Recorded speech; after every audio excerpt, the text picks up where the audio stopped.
গরম দুধে আটা গুলে এত সুন্দর নরম তুলতুলে কেক সত্যিই অবিশ্বাস্য। আসসালামু আলাইকুম everyone, welcome back to my channel. Cake তৈরির জন্য প্রথমেই মিক্সিং বলে নিচ্ছি নর্মাল তাপমাত্রার একটি ডিম, হাফ কাপ পরিমাণ চিনি, সামান্য লবণ। যে কোনো মিষ্টি খাবারে সামান্য লবণ দিলে খাবারে ব্যালেন্স হয়, তবে যারা পছন্দ করেন না তারা বাদ দিতে পারেন। এবার একটা হ্যান্ড উইক্সের সাহায্যে সবগুলো খুব ভালোভাবে মিশিয়ে নিচ্ছি চিনি গলা পর্যন্ত। সব কিছু ভালোভাবে মেশানো হয়ে গেছে, চিনিও একেবারে গলে গেছে। এবার এর সাথে অ্যাড করছি 1/4 কাপ পরিমাণ রেগুলার রান্নার তেল, 1 চা চামচ পরিমাণ ভ্যানিলা এসেন্স, হাফ কাপ পরিমাণ জ্বালিয়ে ঘন করা তরল দুধ। সবগুলো ভালোভাবে মিশিয়ে নিচ্ছি। মেশানো হয়ে গেছে, এবার এর সাথে শুকনো উপকরণগুলো অ্যাড করতে হবে। এর জন্য একটা চালনি নিয়েছি, চালনির মধ্যে দিচ্ছি 1 কাপ পরিমাণ আটা। আপনারা চাইলে আটার পরিবর্তে ময়দাও ব্যবহার করতে পারেন।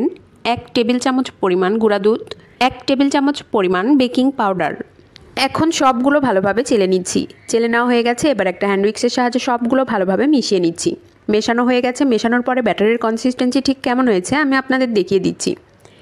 দেখুন, ওপর থেকে ফেললে সাথে সাথে মিলিয়ে যাচ্ছে না, কয়েক সেকেন্ড পর মিলিয়ে যাচ্ছে। কেক তৈরির জন্য ব্যাটার একেবারে রেডি।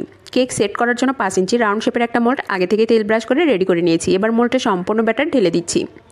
কেক বেক করার জন্য চুলায় একটি হাঁড়ি বসিয়েছি, হাঁড়ির মধ্যে একটা স্ট্যান্ড বসিয়ে দিলাম। স্ট্যান্ডের উপরে কেকের মোল্ড বসিয়ে দিলাম। এবার একটা ঢাকনা দিয়ে ঢেকে মিডিয়াম টু লোয়ের মাঝামাঝি হিটে কেক বেক করে নিব প্রায় 40 থেকে 50 মিনিট।